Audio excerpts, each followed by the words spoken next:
मी तुम्हाला स्टेअर बद्दल माहिती सांगितली आहे. स्टेअरचे 3 सेट सांगतो. ते 3 सेट बघा, हे येतात स्टेअर, ते स्टेअर येतात.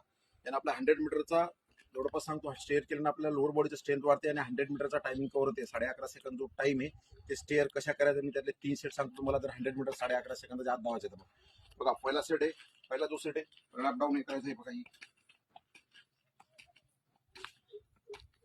हा झाला एक. त्यानंतर हा जो 1 नंबरचा सेट आहे, याने काय आपल्या लोअर बॉडीचं जे आपल्या थाईज वगैरे असं 100 मीटरला ओढण्यासाठी भरपूर खूप फायदा होतो. नंबर 2 दुसरी स्टेप जी आहे ते बघा, दुसरी स्टेप जी आहे ती बघा, आपल्या 30-30 सेकंदाचे सेट करायचे. किती सेकंदाचे? 30 सेकंदाचे. बघा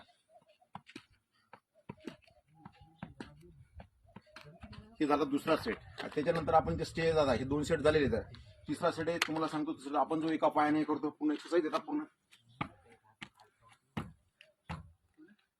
हा 3 सेट, हा दोन्ही पायाचे करायचे. 3 सेट झालेले आहेत, बरोबर आहे. त्यानंतर ज्याला आपल्याला कंबर वगैरे त्रास असतो, स्ट्रेंथ पॉवर येण्याचे, ज्याच्या याच्यामध्ये पॉवर असते लोअर बॉडीत आणखी पॉवर वाढायचं आहे.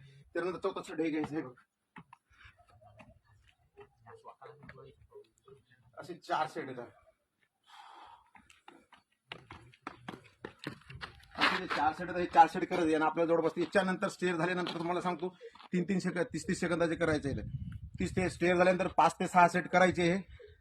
त्याच्यानंतर 100 मीटरच्या 3 रिपिटेशन करायचे ऑल स्टेअर झाल्यानंतर.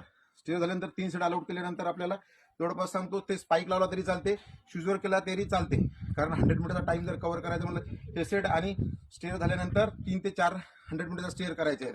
यांना 100 मीटर जवळपास सांगतो 11.5 सेकंद धावायचं म्हटलं तर याच्यात तुम्हाला करावंच लागेल.